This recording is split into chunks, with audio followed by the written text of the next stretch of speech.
పెళ్ళి అనగానే ఏం గుర్తొస్తుంది? నవ్వొస్తుందా, విషాదమా, తీపి గుర్తులా? ఉగాది పచ్చడి లాంటిది పెళ్ళి అంటే. నేను పెళ్ళిని ఏమంటానంటే వెహికల్ లాంటిది. బాగా ఉంటే నిన్ను మోస్తుంది, బాగా లేకపోతే దాన్ని నువ్వు మొయ్యాలి, తొయ్యాలి. ఒక సంపూర్ణ పర్సనాలిటీ, అక్కడ రాజీ పడడం అనే ఒక మాట వచ్చింది. నిన్నటికన్నా ఇవాటికన్నా ఇప్పుడు మెచ్యూరిటీ లెవెల్లోకి నువ్వు వెళ్ళడమే జీవితం అంటే. నోయింగ్, గ్రోయింగ్ అనేది కేవలం పెళ్లితోనే ఎందుకు వస్తుంది? లివ్ ఇన్ రిలేషన్స్ అనేవి ఉన్నాయి. మనిషికి ఒక విధమైన ఎమోషనల్ ఇంబ్యాలెన్స్ ఉంటుంది.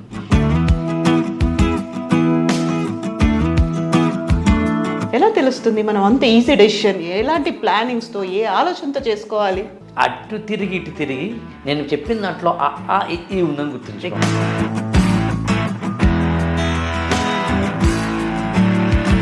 Knowing our self, knowing your self, ఇవన్నీ అయ్యాయి కావట్లేదు, వెళ్ళిపోతున్నాం. ఇది ఏది రైట్ ఏది రాంగ్ అన్నది ఆ సిచ్యుయేషన్లో ఉన్న వాళ్ళిద్దరికీ మాత్రమే, ఇన్వాల్వ్ అయిన వాళ్ళకి మాత్రమే తెలిసే సత్యం.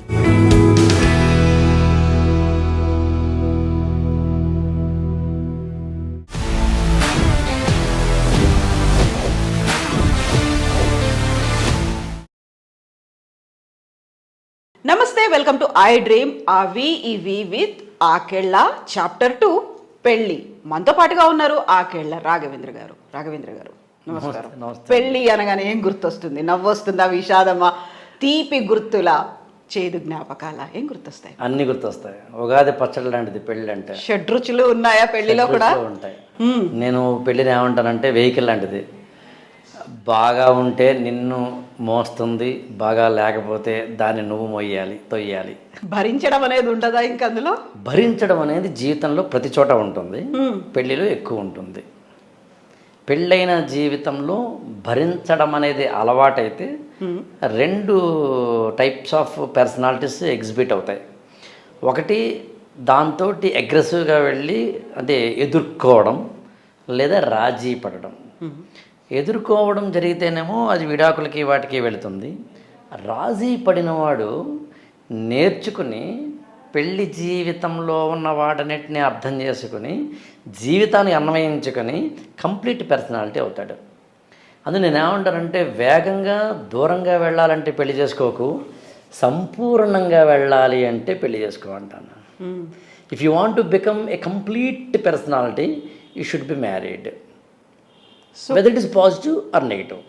ఒక సంపూర్ణ పర్సనాలిటీ, అక్కడ రాజీ పడడం అనే ఒక మాట వచ్చింది. రాజీ పడడము అంటేనే కాంప్రమైజ్ అవ్వడం, సరెండర్ అవ్వడం, మీరు ఇంకోటి అండర్స్టాండ్, ఇలాంటివి ఏం చెప్పినా వినిపించేది అదే. తగ్గి ఉండడం, రాజీ పడడం కాదా అది?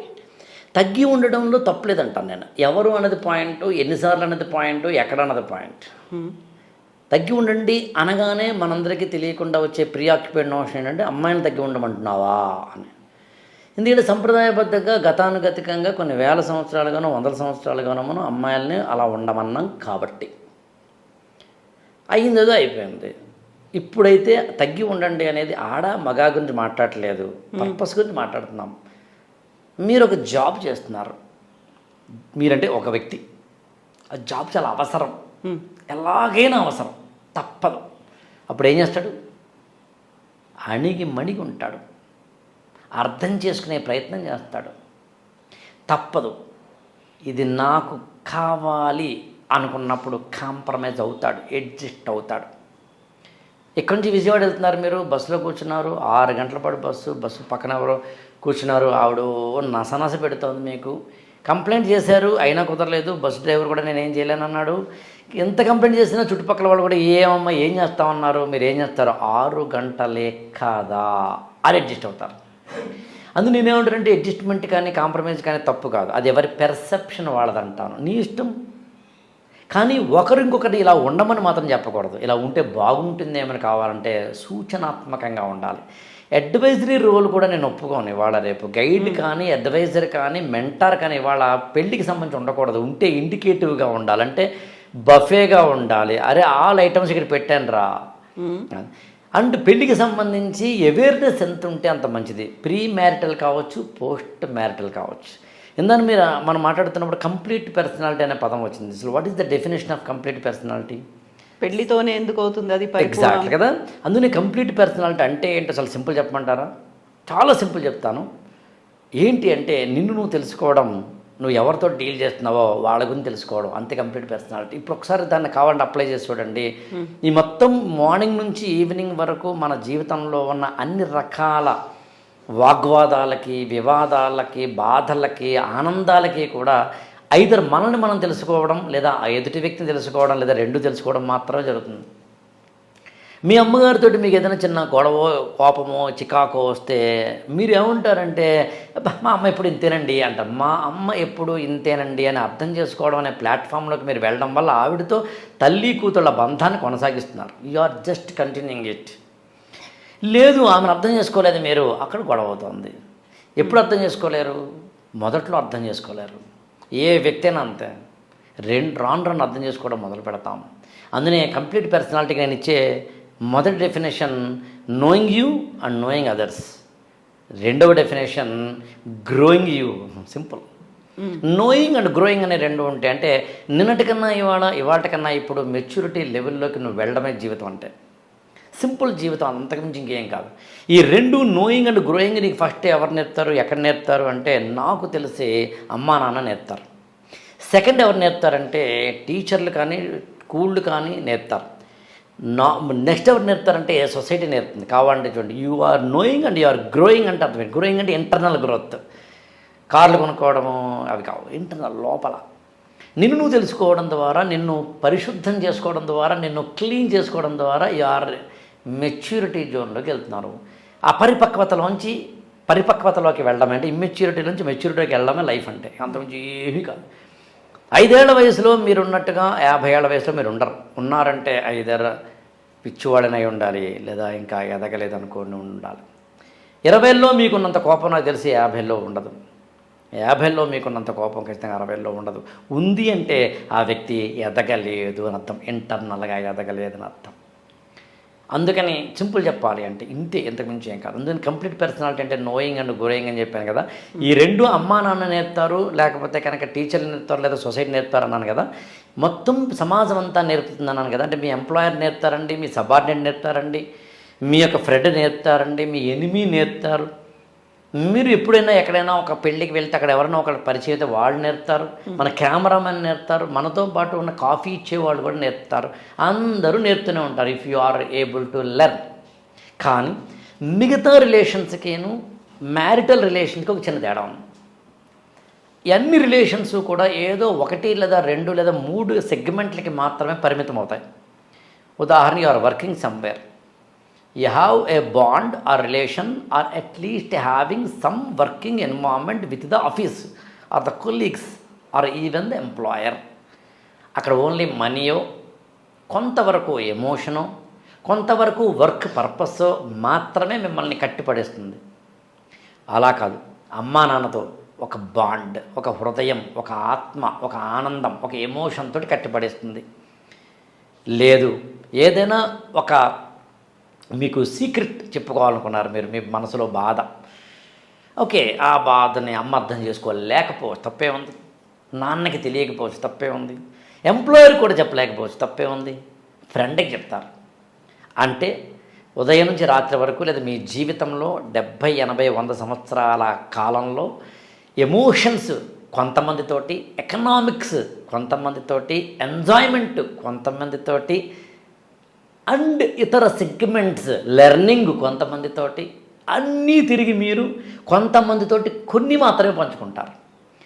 అన్నీ ఒకరితోటే పంచుకోవడం, ఇన్క్లూడింగ్ బాడీ, మన యొక్క దేహాన్ని కూడా పంచుకోవడం. అంటే ఏ దేహాన్నైతే సొసైటీ పరమ పవిత్రంగా చెబుతోందో, ఏ సెక్సువల్ ఒక బాండ్ అయితే ప్రీ మ్యారిటల్ స్టేజ్లో ఉండకూడదని సమాజం చెప్తోందో, ఏ ఇద్దరి మధ్యన సాన్నిహిత్యం, సాంగత్యం అనేది ఫిజికల్ అంటే శారీరకపరమైనది అయితే దానికి అప్పుడైతే అపవిత్రం, ఇప్పుడైతే పవిత్రం, వారితో అయితే అపవిత్రం, వీరితో అయితే పవిత్రం అని ఎలా అయితే చెప్తోందో, మనకి ఎంప్లాయ్మెంట్ అలా చెప్పరు. అంటిల్ అన్లెస్ మీరు ఏదైనా ఒక సమాజానికి హితం కానివి ఏవైనా చేస్తే తప్ప, అంటే ఏదో డ్రగ్ పెళ్ళరై మీరు వెళ్తున్నారంటే అది అసాంఘికం కాబట్టి దాన్ని ఖచ్చితంగా ఎంప్లాయ్మెంట్లో మిమ్మల్ని తప్పు చేస్తుంది. కానీ అలా కాదంటే నేను ఉదాహరణకి ఏదో అదే జంతువుల్ని కొట్టి మటన్ షాప్లో పనిచేస్తాను సార్ అంటే సమాజం తప్పు పట్టదు.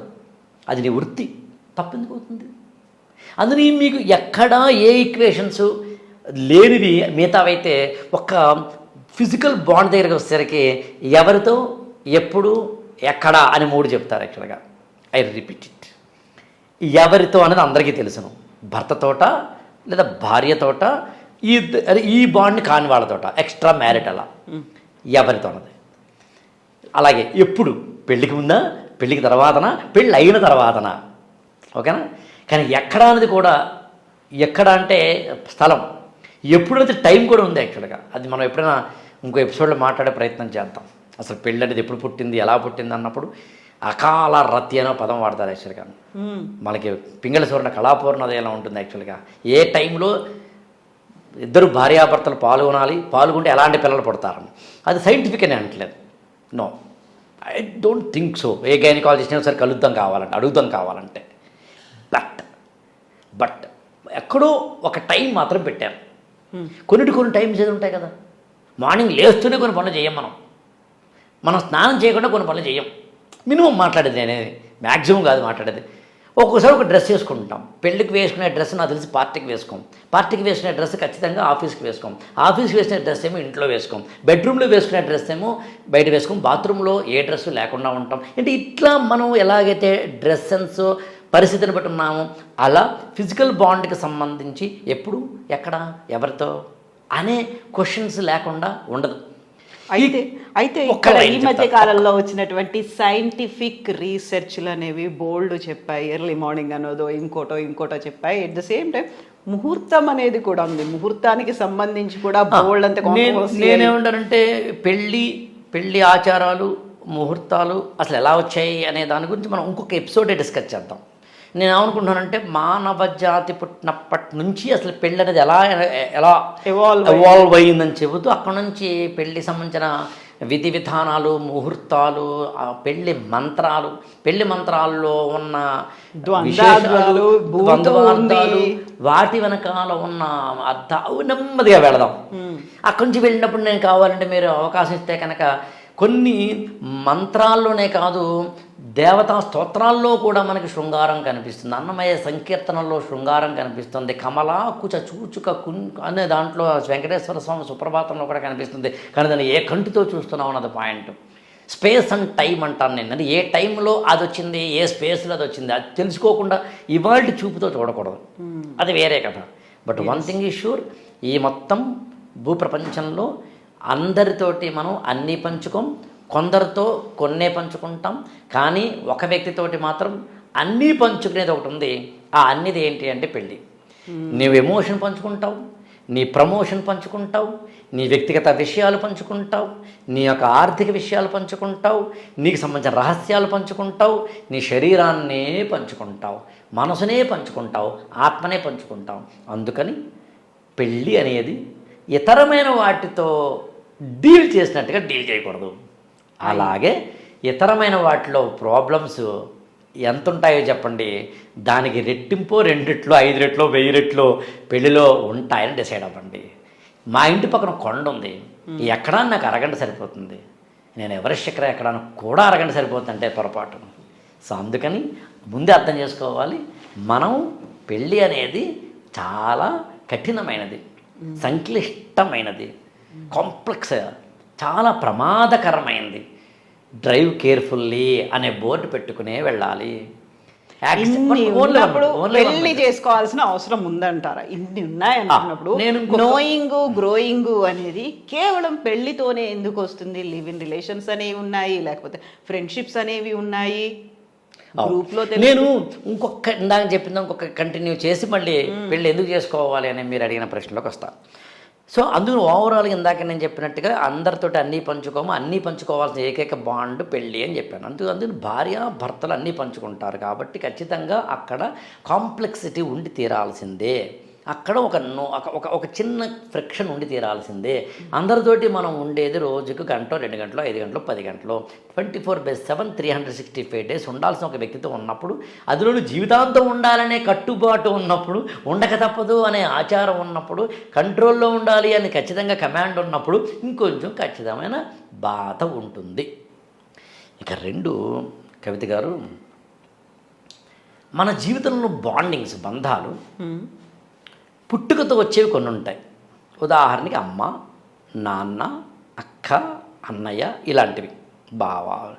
మనం పుట్టుకతోటి ఈ బంధాలన్నీ అల్లి పుడతాం, మనకు తెలియకుండానే. ఖచ్చితంగా. కానీ ఇవన్నీ చచ్చేంతవరకు ఉండవు.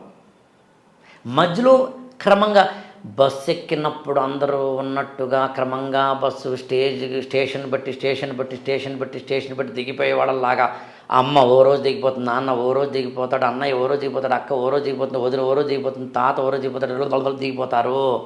ఒక నీ జర్నీలో జీవితంలో ఒక 20, 30, 50 ఏళ్ళు వచ్చేసరికి నువ్వు ఆ బంధాలు, పుట్టుకతో వచ్చిన బంధాలన్నీ లేని వ్యక్తిగా నిలబడతావు. ఈ మధ్యలో తిరగేద్దాం. మనకి కొన్ని బంధాలు మధ్యలో వస్తాయి.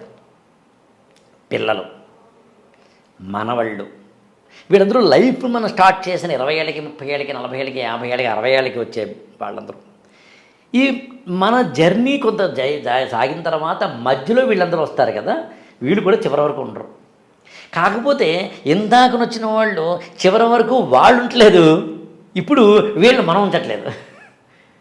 పెళ్లి చేసి పిల్లల్ని పంపించేస్తాంగా, మనవాడితో ఆడుకుంటామేమో కానీ వాడు కొడుకుతోటి కూతురుతో ఉంటాడుగా, లేకపోతే వాళ్ళే వెళ్ళిపోవచ్చు, ఉండాలని ఉంది. మేనలుడు మనతో ఉండడుగా. అంటే మధ్యలో వచ్చిన వాళ్ళు చివరంటా ఉండలేదు, మొదట్లో వచ్చిన వాళ్ళు చివరంటలా ఉండలేదు. కానీ నీ జీవితంలో ఒకే ఒక బాండ్ మధ్యలో వచ్చి చివరంటా ఉంటుంది, మొదట్లో వచ్చి కాదు. అదేంటంటే పెళ్ళి. నీకు 25 ఏళ్లకో 20 ఏళ్లకో 30 ఏళ్లకో ఒక వ్యక్తి నీ జీవితంలోకి ఎంటర్ అయ్యి ఈ వ్యక్తితోటి లైఫ్ లాంగ్ ఉండాలి నువ్వు. అందుకని ఒక విశిష్టమైన, పవిత్రమైన అంటలేదు నేను, గొప్ప అంటలేదు నేను.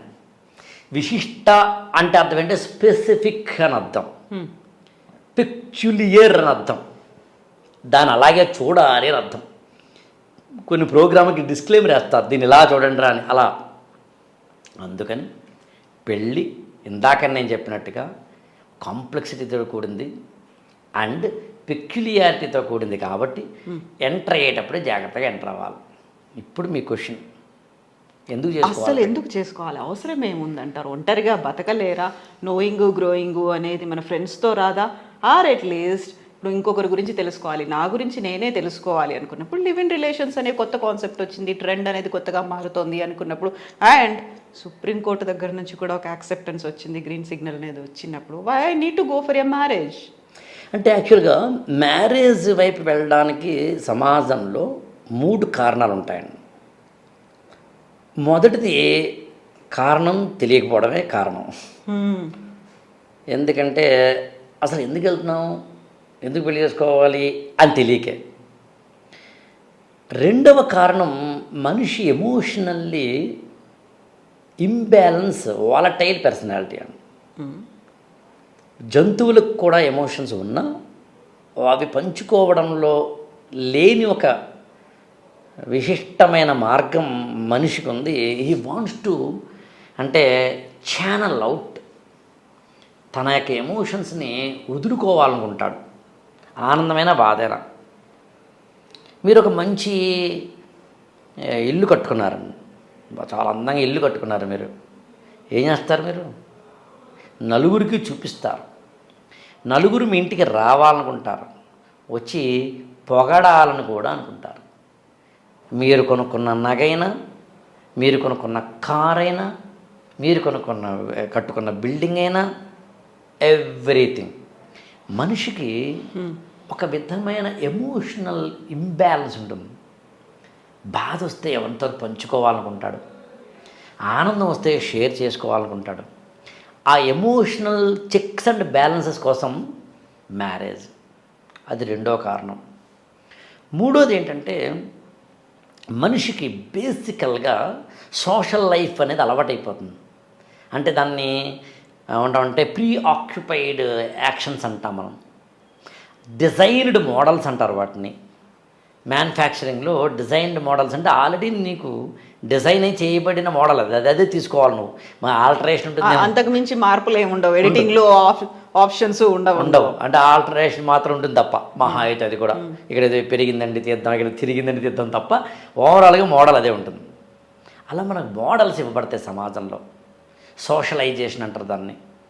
నువ్వు ఇలాగే ఉండాలి, నువ్వు ఇలాగే బతకాలి, 25 ఏళ్ళు వస్తే జాబ్ చేయాలి, పెళ్లి చేసుకోవాలి అని మోడల్స్ ఇవ్వబడతాయి. ఈ మోడల్స్ని వ్యతిరేకించాలి అనేది కూడా మన సబ్కాన్షియస్ మైండ్కి రాదు. అలా చేయాలంటే భయం కూడా, భయపడేంతలా మోడల్స్ ఇస్తారు మనకి. మోరల్ పోలీసింగ్ అంటారా దాన్ని? ఇంకే మోడల్ పోలీసింగ్ అనొచ్చు, మోడల్ డిఫెన్సింగ్ కూడా అనొచ్చు.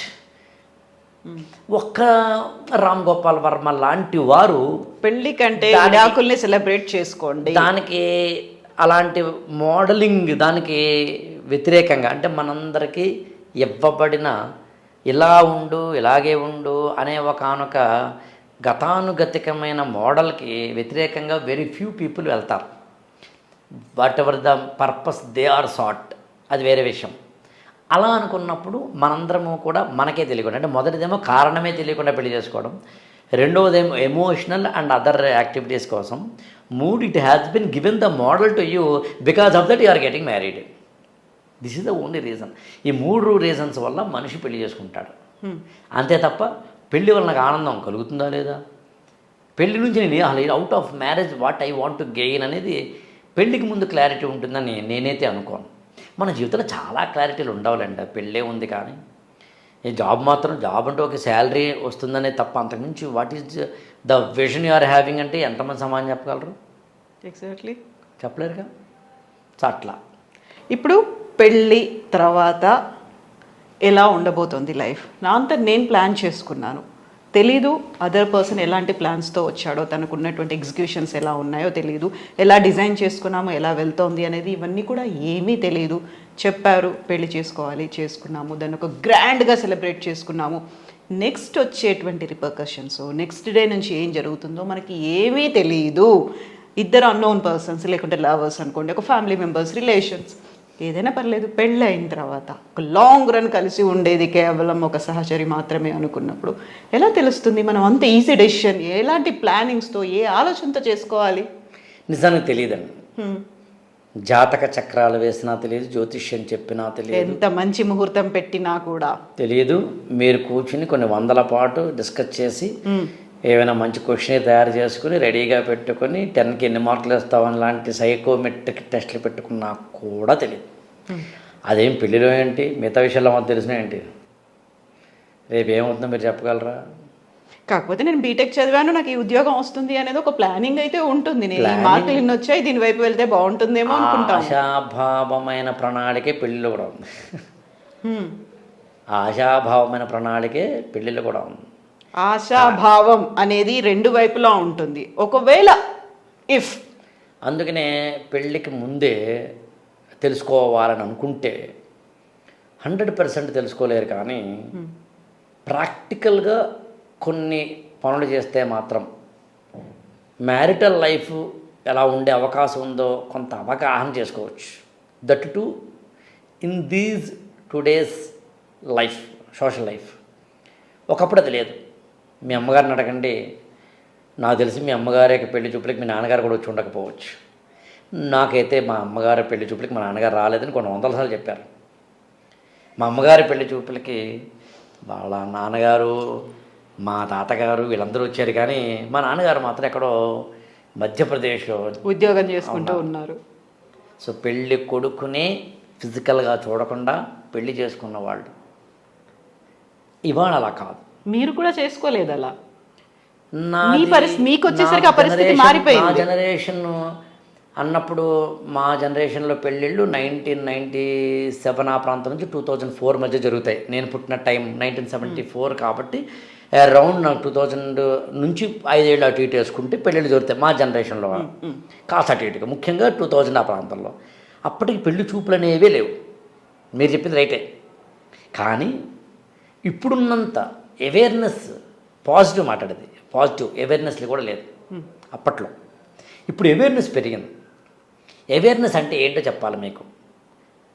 అమ్మాయి అబ్బాయి సంబంధం కుదిరిన తర్వాత మేమిద్దరం ఒక అరగంట మాట్లాడుకుంటాం. ఐ రిపీట్ ఇట్, మేమిద్దరం ఒక అరగంట మాట్లాడుకుంటాం అని అబ్బాయి 20 ఏళ్ల కిందటో, 30 ఏళ్ల కిందటో, 15 ఏళ్ల కిందటో మెల్లగా అడిగేవాడు. మేనమామ పెద్దనాన్న ఒక సైగ చేసి అడిగేవాడు. ఆ అమ్మాయి అడిగేదే కాదు. ఇప్పుడు అమ్మాయి ధైర్యంగా నిర్భయంగా I want to speak with him అని అడుగుతోంది. అడగగలదు, అడగాలి. దీన్ని పేరెంట్స్ యాక్సెప్ట్ చేస్తున్నారు. ఒకవేళ ఆ అమ్మాయి అడగకపోతే పేరెంట్సే ఒకసారి ఆ అబ్బాయితో మాట్లాడమ్మా, ఆ గదిలోకి వెళ్ళి మాట్లాడుకోండి అని పేరెంట్స్ ఎంకరేజ్ చేస్తున్నారు. నేను అన్నది అవేర్నెస్ అనేది అక్కడ వాడాను నేను. సోషల్ లైఫ్లో అవేర్నెస్ అంటే అది. People are changing. అందుకని ఇవాళ పెళ్లి చేసుకునే ముందు అమ్మాయి అబ్బాయి నాకు తెలిసి 4 పాయింట్లు క్లారిటీ తెచ్చుకుంటే బాగుంటుంది అనుకుంటున్నాను నేను. ఎన్ని తెచ్చుకున్నా జరిగేది లైఫ్ అక్కడ ఉంది. 4 పాయింట్లు సరిపోవు అప్పుడు, ఇంకా సరిపోవు. 4 కాదు, ఇప్పుడు 40 ఏళ్ల పాటు 50 ఏళ్ల పాటు ఇద్దరు జర్నీ చేయబోతున్న, అన్నీ కలుసుకోబోతున్న, అన్నీ కలుపుకోబోతున్న బాండింగ్లో 4 ప్రశ్నలు 40 నిమిషాలు ఏం సరిపోతాయి? జీవితం కదా. నందిని ఏమంటారంటే జీవితం అన్నిటికన్నా గొప్పది. జీవితం అనే క్యాన్వాస్ ముందు మనందరం చిన్నవాళ్ళం. నందిని ఎవరితో గొడవ అయిందనుకో, నేను అసలు మీరు ఆశ్చర్యపోతారు చెబితే, నన్ను ఎవరిని విమర్శించాను అనుకుందాం, నన్ను పట్టించుకోను. నన్ను ఎవరన్నా దూషించాను, పట్టించుకోనంటే మళ్ళీ దాని అర్థం కాదు. What I want to convey, ఎవరిని దూషిస్తున్నావు నువ్వు, దేనికి దూషిస్తున్నావు నువ్వు అంటే శాశ్వతంగా మన దగ్గర ఉండిపోతావా? లేదు కదా. ఏదో ఒక కాలంలో ఎక్కడో ఒక చోట మనందరం వెళ్ళిపోవాల్సిన వాళ్ళమే కదా. వెళ్ళిపోవలసిన వాళ్ళమని తెలిసి కూడా ఇంకా ద్వేషం అవసరమా? ఇంకా పగలు అవసరమా? ప్రతీకారాలు అవసరమా? అసలు క్రికెట్ లాంటి ఆటలకి, యుద్ధాల్లాంటి వాటికి కూడా రూల్స్ ఉంటాయి కదా. సాయంత్రం 6 తర్వాత యుద్ధం చేయకూడదని ఇవాళ కాదు, రాచరిక ప్రభువుల కాలంలోనే ఉందిగా. మహాభారతంలో కూడా ఉంది కదా. ఉందిగా. ఎదుటి వ్యక్తి చేతిలో ఆయుధం లేకపోతే నువ్వు మళ్ళీ ఆయుధంతో వెళ్ళకుండా నీ ఆయుధం పక్కన పడేసి మల్ల యుద్ధం చేయమని చెప్తుందిగా. పిల్లలతో మీద, వృద్ధుల మీద, స్త్రీల మీద యుద్ధం చేయకూడదని చెప్తుందిగా. అందుకని రూల్స్ అనేవి, లైఫ్ అనేవి ఒక 40 ఏళ్ళ పాటు నువ్వు జీవించబోతున్న వ్యక్తితోటి 4 క్వశ్చన్స్ను 40 నిమిషాలు ఏం సరిపోతాయి? అయినా హ్యూమన్ బీయింగ్గా ఎక్కడో ఒక చోట లిమిట్ చేసి మైండ్ని వాడి వైజ్నెస్ అంటాం. ఇంటెలిజెన్స్ వాడకూడదు లైఫ్లో. ఇంటెలిజెన్స్ అంటే ఏంటి అంటే మన యొక్క కొంగు, అంటే ఏదైనా బయట కొంగు ముళ్ళ మీద పడిపోతే లాగడాన్ని ఇంటెలిజెన్స్ అంటారు. ఒక్కొక్కటి తీయడానికి ప్రయత్నించడానికి ఇంటెలిజెన్స్ అంటారు, లేదా సహనం అంటారు. కానీ షిక్ అని కట్ చేసి అలా వదిలేసి వెళ్ళిపోయి ఈ మిగిలినదాన్ని ఇంకొంచెం అందంగా చేయడాన్ని విజ్డమ్ అంటారు. చేతిలో ఉన్న గాజు గ్లాసు కింద పడిపోతే పడడానికి కారణం నేను నన్ను తిట్టుకోవడమో, ఎదుటి వ్యక్తితో వాడిని తిట్టడమో, పరిస్థితులను తిట్టడమో, నా బతుకింతే అని దేనావస్థలోకి వెళ్ళిపోయి బాధపడుతూ ఆ పడిపోయిన వాటిని ఏడుస్తూ ఏరడం అనేది ఇంటెలిజెన్స్ కిందకి వస్తుంది, లేదా ఇగ్నోరెన్స్ కిందకి వస్తుంది. కానీ ఈ పడిపోయిన విరిగిపోయిన గాజు మొక్కల్ని అందంగా తయారు చేసి వెల్వెట్ పేపర్కి అంటించి గోడకి పెడితే అందమైన ఆకృతి అవుతుంది అనేది విజ్డమ్ కిందకి వస్తుంది. ఫస్ట్ ఎగ్జాంపుల్ విజ్డమ్ గురించి మాట్లాడుకుందాం మనం. అవును. సో ఇప్పుడు మీరు చెప్పిన 4 పాయింట్ల గురించి. 4 పాయింట్లు. 1, నా అభిరుచులేంటి, నీ అభిరుచులేంటి డిస్కస్ చేద్దాం. అభిరుచులు అంటే ఇంట్రెస్ట్లు. సినిమా, టీవీ, ఓటీటీ, క్రికెట్, ఏదో ప్రతి శనివారం ఆదివారం అలాంటి వీకెండ్స్ బయటికి వెళ్ళాలి, మాట్లాడటం. దిస్ ఈజ్ నా అభిరుచులు. పుస్తకాలు చదవడం, దేవుడు, నాకు పలానా దేవుడి ఇష్టం, నీకు ఏ దేవుడి ఇష్టం లాంటి అభిరుచులు మాట్లాడుకోవాలి. పెళ్ళికి ముందు అమ్మాయి అబ్బాయి తమ తమ అభిరుచులను చెప్పుకోగలిగి ఉండాలి. కాకపోతే చాలామంది అదే చేస్తారు కదా అంటారు కదా, నేనేమంటానంటే చేస్తాం కానీ నిజాయితీగా చెయ్యం, సిన్సియర్గా చెయ్యం, తెలివిగా చేస్తాం. కొన్ని చెబుతాం, కొన్ని చెప్పాం, కొన్ని వదులుతాం, కొన్ని వదలం. మైకంలో ఉండి వీటిని ఇగ్నోర్ చేస్తాం అని అదొద్దు చెప్తున్నాను నేను. అంతే తప్ప అంతే బాగా చదువుతున్న పిల్లల గురించి మాట్లాడతాను నేను. బాగా చదువుతున్నావు కానీ ఎగ్జామ్లో మార్కులు రావడం బాగా చదవడానికి అని చెప్తాను నేను. అందుకని ఫస్ట్ అభిరుచులు తెలుసుకోండి. 2 ఆర్థికం అంటే పెళ్ళయిన తర్వాత నాకున్న డబ్బులేంటి, శాలరీలు ఏంటి, ఇన్కమ్ ఎంత, ఖర్చులు ఎలా ఉంటాయి, ఎంత నేను నా యొక్క ఏమంటుంది దాన్ని ఇన్వెస్ట్మెంట్స్ ఏంటి, ఈఎంఐలు ఏంటి, నా విజన్ టువార్డ్స్ ఫినాన్షియల్ ప్లానింగ్ లాంటివి డిస్కస్ చేయండి. నాకు ఎప్పటికైనా వ్యాపారం పెట్టాలని ఉంది అని అబ్బాయి వాడు చెప్తేనే బెస్ట్. పెళ్ళైన తర్వాత 2 ఏళ్ళకి నేను వ్యాపారం పెట్టాలనుకుంటున్నాను అన్నప్పుడు ఈ అమ్మాయి షాక్ గురవచ్చు. పెళ్ళైన తర్వాత మానేయాలని ఈ అమ్మాయి ఉద్దేశం అయి ఉండొచ్చు. ఈ పెళ్ళైన తర్వాత ఈ అమ్మాయి మానేయాలి అనుకుంటున్నప్పుడు ఈ అమ్మాయి మానేసే పరిస్థితుల్లో ఈమె ఆ విషయం ముందే చెప్పడం మంచిది. అతను ఈ అమ్మాయికి ఇప్పుడు ₹1,00,000 శాలరీ ఉంది, రేపటి రోజున కూడా అదే వస్తుంది అని నమ్మకంతో బహుశా పెళ్లి చేసుకుంటున్నాడేమో. Be clear. అందుకని ఆర్థికం. ఇంకా 3వది ఎమోషన్స్. నా ఎమోషన్స్ ఏంటి, నా కోపం ఉందా లేదా, నాకు బాధ వస్తే ఏంటి, నాకు ఫీలింగ్ ఆఫ్ బిలాంగింగ్నెస్, నాకు పొదివి పట్టుకోవాలనే కోరుకుంటుంది, నన్ను రోజు నువ్వు చూడాలనే కోరుకుంటుంది. నాకు చిన్నది బొట్టి ఇలా పెట్టుకున్నాను, నువ్వు చూసి బాగుందనాలి. ఎప్రిషియేషన్ సిండ్రోమ్ అంటారు. నువ్వు రికగ్నైజ్ చెయ్యాలి, ఎప్రిషియేట్ చెయ్యాలి. నాకు ఉంది, అది చెప్పగలగాలి. లేదా అతను నేను ఎవరితో మాట్లాడను, ఇంట్రోవర్ట్ని అని చెప్పగలిగి ఉండాలి. లేదా నేను సోషల్ బాండింగ్ ఎక్కువ, నాకు ఫ్రెండ్స్ ఎక్కువ, లేదా నాకు సోషల్ మీడియాలో ఎక్కువ ఉంటాను. ఎవ్రీథింగ్ అంటే ఎవర్ ఎమోషనల్ ప్లాట్ఫామ్ ఏంటి, what is ever emotional quotient. ఈరోజు పెళ్లి చూపులు అయ్యాయి అనేది కూడా సోషల్ మీడియాలో పోస్ట్ చేసుకుంటున్నాను చెప్పొచ్చు కదా. ఇంకా 4వది ఈక్వేషన్స్ అంటే అర్థం ఏంటంటే, నేనైతే ఏమంటానంటే ప్రతి ఒక్క వ్యక్తికి ఒక ఈక్వేషన్ ఉంటుంది. ఈక్వేషన్ అంటే dealing with the problems, or dealing with the situation, or dealing with the people. నువ్వు ప్రజలతోటి అంటే ప్రజలను ఉద్దేశం చుట్టుపక్కల వాళ్ళతోటి ఎలా ఉండాలనుకుంటున్నారు, నేను ఎలా ఉంటా, నా ఈక్వేషన్స్ ఏంటి, మా అమ్మని నాన్నని ఎలా చూసుకోవాలనుకుంటున్నాను, మీ అమ్మని నాన్నని ఎలా చూడాలి. పెళ్ళైన తర్వాత ఇదిగో మనం వేరు కాపురం పెడదామా, ఇక్కడే ఉందామా. పెళ్ళైన తర్వాత ఇదిగో ఇన్నాళ్ళకి మనం మూవ్ టు యూఎస్కో దేనికో. అంటే నేను ఉదాహరణ చెప్తాను, ఎవరి ఉదాహరణ వాళ్ళవి. పల్లెటూరు అయితే ఉదాహరణ కావచ్చు, సాఫ్ట్వేర్ అయితే ఉదాహరణ కావచ్చు, డాక్టర్ అయితే ఉదాహరణ కావచ్చు. మొత్తం మీద అటు తిరిగి ఇటు తిరిగి నేను చెప్పిన దాంట్లో ఈ ఉందని గుర్తుంచుకోండి. ఎగ్జాక్ట్లీ, నేను అదే అనిపోయాను. ఈ గురించి మాట్లాడుకోవాల్సిన అవసరం అయితే ముందే ఉంది అనేది. అభిరుచులు, ఆర్థికము, ఎమోషన్స్ అంటే ఎమోషన్స్, ఈక్వేషన్స్ అంటే ఇంగ్లీష్ తెలుగు కూడా కలిపాం. ఎస్, ఈ గురించి వాళ్ళు మాట్లాడుకున్నారు. మీరు ఒక మాట చెప్పారు, విజ్డమ్ అనే మాట చెప్పారు.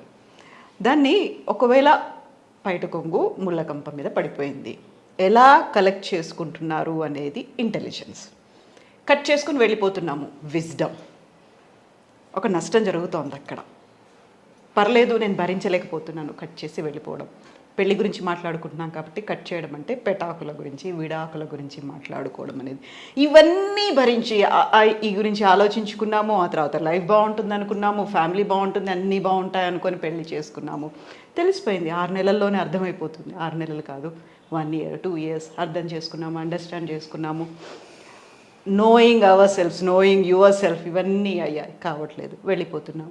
Do accept that? ఈజీగా చెయ్యొచ్చు అంటారా? ఇంకా దానికి ఏమన్నా మనం పెద్దలు వచ్చేసి సంధి రాయబారాలు ఇవన్నీ అవసరం అంటారా? నేను ఇందాక నా డిస్క్లైమర్ వేసే చెప్పాను నేను. అంటే ఏంటి, ఎన్ని చేసుకున్నా ఎలా జరుగుతుంది అన్నది ఎవరి చేతిలోనూ లేదు అన్నది. ఎవరి చేతిలోనూ లేదు అంటే కర్మ సిద్ధాంతము కాదు, గాలిలో దీపం పెట్టి దేవుడు అని ఇదే భారం అని చెప్పడము కాదు. That is not my point.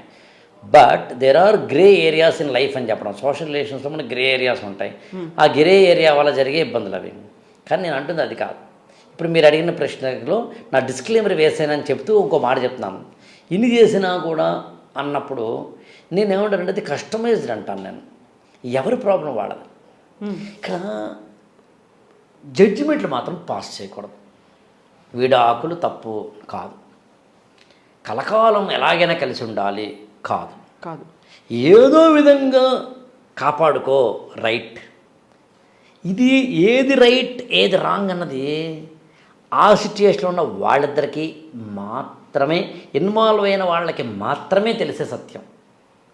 మనం ఏమైనా జనరలైజ్డ్ రూల్స్ కొని చెప్పవచ్చేమో తప్ప వివాహ బంధానికి సంబంధించి నిలబెట్టుకోవాలా, విడాకుల వైపు వెళ్ళాలా అనే క్వశ్చన్ దీనిలో భరించడం అనేది ఉంటే ఎంతవరకు ఉంది అనే దానికి సంబంధించిన ఆన్సర్ వాళ్ళిద్దరు మాత్రమే చెప్పాలి.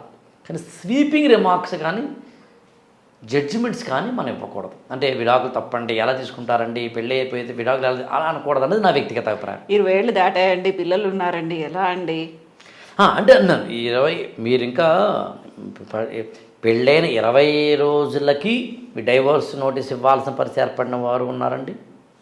పెళ్ళైన 50 ఏళ్ళకి కూడా డైవోర్స్ తీసుకున్న వాళ్ళు ఉన్నారు. డైవోర్స్ తీసుకోవడం తప్పేం కాదు. డైవోర్స్ తీసుకోవడమే రైటు కాదు. ఆ ఊరికి ఈ ఊరు ఎంత దూరమో, ఈ ఊరికి ఆ ఊరు అంత దూరం ఎంత నిజమో, 1వ తారీఖు నుంచి 31వ తారీఖు అంతే దూరం కాదు. లాజికల్గా ఆలోచిస్తే కాదు. మరి ఎలా? అందులో నేను మళ్ళీ చెప్తానండి, ఆ సిచ్యుయేషన్లో ఇన్వాల్వ్ అయిన వాళ్ళకి మాత్రం తెలుస్తుంది. పిల్లికి చెలగాటం, ఎలకకి ప్రాణ సంకటం. విడవమంటే పాము కోపం, కరవమంటే కప్ప కోపం. అందుకని నేనేమంటానంటే ఆ సిచ్యుయేషన్లో ఉన్న వాళ్ళు తెలుసుకోవాల్సిన ప్రాథమికం ఏమని చెప్తాను మీకు. యుద్ధం చేయాలా అంటే పోరాడాలా, విడిచిపెట్టాలా. 2 యుద్ధం అసలు చేయాలా అక్కర్లేదా, అంతే. యుద్ధం చెయ్యాలా అక్కర్లేదా, యుద్ధం విడిచిపెట్టాలా లేదా వదిలిపెట్టాలంటే ఈ బాండ్ వదిలిపెట్టాలా, బాండ్లో ఉండాలా, బాండ్లో ఉంటే నష్టమా లాభమా వాళ్ళకి వాళ్ళు బేరీజ్ చేసుకోగలగాలి. ఆ బేరీజ్ వేసుకోవడానికి పట్టేదాన్నే మెచ్యూరిటీ అంటారు. మెచ్యూరిటీకి ఉన్న సింపుల్ ఈక్వేషన్ ఏంటి చెప్పమంటారా? అంటే definition, what is exact maturity అంటే మీరు చెప్తే ఆశ్చర్యపోతారండి. ఎమోషన్స్ లేకుండా ప్రాక్టికల్గా ఒక విషయాన్ని చూడడాన్ని చాలా సింపుల్ చెప్పాలంటే మెచ్యూరిటీ అంటారు. మెచ్యూరిటీ అంటే రెండో అర్థం చెప్తాను. నేను నీ సిచ్యుయేషన్లో ఉండి నిన్ను అర్థం చేసుకోవడాన్ని మెచ్యూరిటీ అంటాం. నాకు ఇక్కడ గాయమైతే ఆ బాధ నాకు తెలుస్తోంది, నీకు గాయమైనప్పుడు ఆ బాధను నేను నాకు గాయమైనంతగా తెలుసుకోగలిగితే దాన్ని మెచ్యూరిటీ అంటారు. Stepping in their shoes. Exact wonderful. అవును, వాళ్ళ చెప్పుల్లోకి కాళ్ళు పెట్టి అర్థం చేసుకోవడం, వాళ్ళ సమస్యలోకి నువ్వు పరకాయ ప్రవేశం చేసి అదే మెచ్యూరిటీ అంటే. ఆ మెచ్యూరిటీ లేనప్పుడే సమస్యలు వస్తాయి. అంత ఓపిక ఉందా? ఉండాలి. ఉండకపోతే వచ్చే చిక్కులు అర్థం చేసుకోగలగాలి. దీనికే మెచ్యూరిటీ అనేది. మెచ్యూరిటీ ఎప్పుడైతే మెచ్యూరిటీ జోన్లోకి వెళ్ళామో అప్పుడు ఆటోమేటిక్గా సమస్యలు తగ్గుతాయని చెప్పడం నా ఉద్దేశం. ఆ మెచ్యూరిటీ జోన్ని పెంచుకునేందుకే ఇందాక చెప్పిన ఈ అనమాట. ఇప్పుడు ఈలో ఈ తరం, ఇప్పటి ట్రెండ్, ఈ జనరేషన్ పెళ్ళిళ్ళ గురించి మాట్లాడుకున్నాం. మీకు గుర్తుందా ఫస్ట్ ఎపిసోడ్లో మనం బహుభార్యత్వం, బహుభర్తృత్వం ఇలాంటి వాటి గురించి మాట్లాడుకున్నాం. దాని గురించి కంటిన్యూ చేద్దామన్నాం కదా. చాప్టర్ 3లో మనం కంటిన్యూ చేద్దాం. ఎగ్జాక్ట్లీ.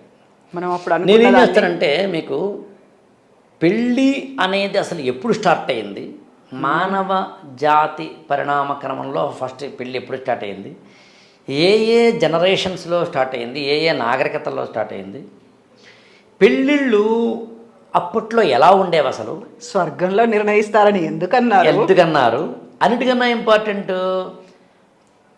సొంత రక్తపు బంధువులనే పెళ్లి చేసుకోవడం అనే ఇన్సెస్ట్ అని ఇంగ్లీష్లోను, అగమ్య గమనం అని తెలుగులోనూ ఉండే ఒకానొక ఆచారం కొన్ని వందల వేల సంవత్సరాల కింద ఉంది. ఎందుకుంది? స్వగోత్రీకులు ఎందుకు చేసుకోకూడదు? అసలు ఈ మ్యారేజ్ అనే సిస్టమ్ ఎలా ఎవాల్వ్ అయింది, ఇవాళ ఎలా ఉంది, ఇప్పుడు ఏ విధంగా ఉంది, దాని పర్పస్ ఏంటి, దాని లక్షణాలు ఏంటి, అసలు మ్యారేజ్ అనే దాన్ని ఫస్ట్ ఎందుకు మానవుడు తయారు చేసుకున్నాడు, అక్కడి నుంచి ఇవాళ వరకు ఏం జరిగింది అనే ఒక ఈక్వేషన్ సరదాగా తెలుసుకుంటే అప్పుడు నేటి తరంలో ఉన్న వాళ్ళకి పెళ్ళిళ్ళు చేసుకోవాలా, చేసుకుంటే ఎందుకు చేసుకోవాలి, ఒకవేళ వెళ్ళిన తర్వాత ఏదైనా ఇబ్బందులు ఉంటే ఎలా డీల్ చేసుకోవాలి, ఎందుకు డీల్ చేసుకోవాలి అనే ప్రశ్నకి సమాధానం దొరుకుతాయి.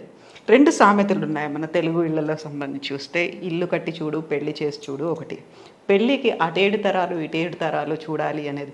ఈ రెండింటి గురించి కూడా ఆ ఎపిసోడ్లో మాట్లాడుకోవాలి. డెఫినెట్గా అంత ఈజీ కాదు పెళ్ళి అంటే. అవును, అంటే మీరు పెళ్ళి అటు 7 తరాలు ఇటు 7 తరాలు అనేది జెనెటిక్స్కి సంబంధించింది. జెనెటిక్స్, పూర్తిగా జెనెటిక్స్. మనగా మీరు వినే ఉంటారు, ప్రవర అంటారు యాక్చువల్గా. సో అలా మనకి ప్రవరకు సంబంధించి హిందూ సంప్రదాయంలో ఉన్నట్టుగా జెనెటిక్స్లో ఉంది. సో ఆ జెనెటిక్కి సంబంధించిన ఈక్వేషన్స్ ఆధారం చేసుకుని ప్రాచీనమైన మానవులు ఇటు 7 తరాలు అటు 5 తరాలు 7 తరాలు మాట్లాడారు. ఇల్లు కట్టి చూడు పెళ్లి చేసి చూడని ఎందుకన్నారంటే అందులో చాలా ఇబ్బందులు ఉంటాయి కాబట్టి.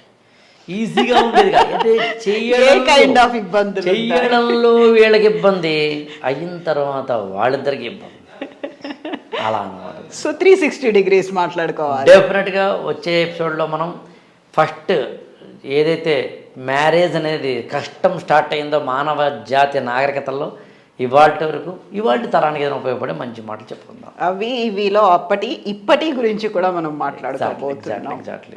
Yes, thank you so much. And మనం పెళ్లి తర్వాత జరిగేటువంటి కార్యక్రమాలు, తంతులు, వీటన్నిటి గురించి కూడా మళ్ళీ మనం మాట్లాడుకోవాలి. నెక్స్ట్ చాప్టర్లో వస్తుంది. బట్ మనం నెక్స్ట్ చాప్టర్లో కంప్లీట్గా పెళ్లికి సంబంధించి ఎవాల్వ్ ఎలా అయింది మాట్లాడుకుందాం. Thank you so much Akella garu. Thank you.